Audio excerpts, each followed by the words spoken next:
सो hey guys welcome back. स्वागत है आप सभी लोगों का एक और नई वीडियो में। तो हर एक रीजन में पोकेमॉन लीग होती है जिसको जीतने वाला लीग विनर होता है। जैसे कि होइन लीग का टाइसन था, सिनो लीग का टोबियास था और कैलोस लीग का अलान था। बट अभी तक हमें कैंटो लीग के लीग विनर्स के बारे में कुछ भी नहीं पता है और उनके बारे में हमें सिर्फ और सिर्फ ये इमेज दिखाई गई थी जो कि बिल्कुल ब्लैंक थी। और उसके बाद से ये काफी बड़ी मिस्ट्री बन चुकी है कि ये तीनों ट्रेनर्स कौन थे। तो हाँ, आज हम इसी बारे में बात करने वाले कि कैंटो लीग के टॉप 3 ट्रेनर्स कौन थे। तो हाँ, वीडियो को लाइक करना मत भूलना और साथ में चैनल को सब्सक्राइब करके बेल नोटिफिकेशन को इनेबल कर देना। एंड अब वीडियो को स्टार्ट करते हैं। Let's get started.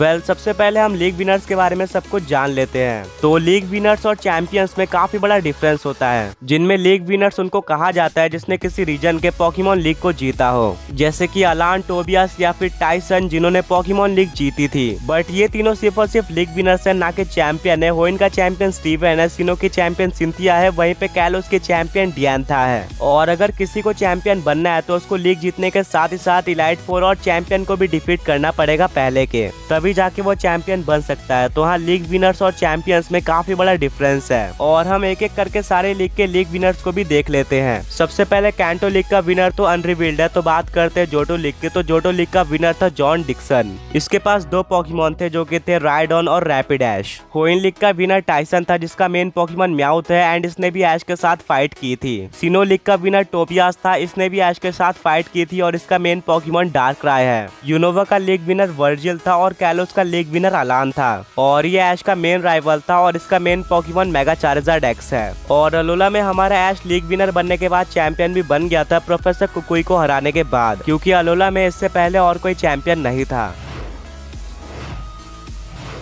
तो अब फाइनली अपने थियरी पे आते हैं। तो आपको पता होगा हमारा ऐश टॉप 16 ट्रेनर्स में था जिसको रिची हरा देता है और ऐश को हराने के बाद वो टॉप 8 ट्रेनर्स में चला जाता है। और फिर रिची की बैटल असुंटा से होती है जिससे वो हार जाता है और फिर असुंटा टॉप 4 में चली जाती है। और इंडिगो लीग में असुंटा से ज्यादा रैंक रखने वाला कोई भी ट्रेनर नहीं दिखाया गया था और उस पोस्टर में 2 मेल ट्रेनर्स के साथ एक फीमेल ट्रेनर भी थी। तो हाँ, इसके बहुत ज्यादा चांसेस है कि वो फीमेल ट्रेनर असुंटा हो, क्योंकि वो टॉप 4 में तो आ चुकी थी। तो हो सकता है कि आगे जाके उसने किसी को डिफीट किया हो एंड टॉप 3 में आ गई हो। और आप लोग साइड बाय साइड कंपेयर भी कर सकते हो। पोस्टर वाली फीमेल ट्रेनर और असुंटा बहुत ज्यादा सिमिलर लगते हैं। तो हाँ, आप इसको ऑलमोस्ट कंफर्म मान सकते हो कि टॉप 3 ट्रेनर्स में असुंटा भी थी। नाउ अब बाकी के 2 ट्रेनर्स की बात कर लेते हैं। अब डेफिनेटली आप में से काफी सारे लोगों को ये लगता होगा कि ये दोनों ट्रेनर्स ब्रॉक हैं और हाँ, ये काफी सिमिलर भी लगते हैं ब्रॉक से। बट डेफिनेटली ये दोनों ब्रॉक नहीं हो सकते क्योंकि ब्रॉक ने कभी भी पोकेमॉन लीग में पार्टिसिपेट नहीं किया है और वो एक पोकेमॉन ब्रीडर है। तो मेरे अकॉर्डिंग सेकंड ट्रेनर था एजे।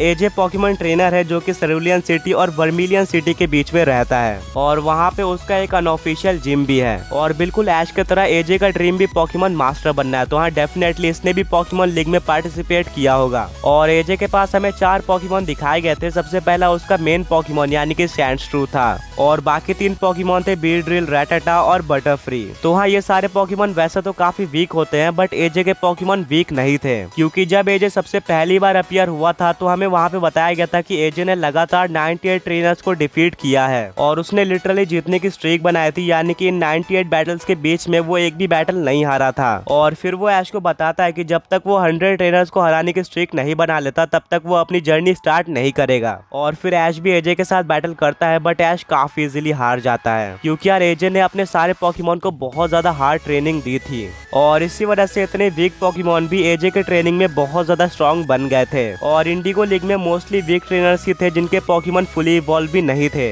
तो हाँ, एजे उन सबको इजीली डिफीट कर सकता था और टॉप 2 में आ सकता था। और हाँ, एजे का हेयर स्टाइल और अपीयरेंस भी काफी मैच करता है पोस्टर वाले ट्रेनर से। तो हाँ, मेरे अकॉर्डिंग उस पोस्टर में से एक ट्रेनर एजे हो सकता है।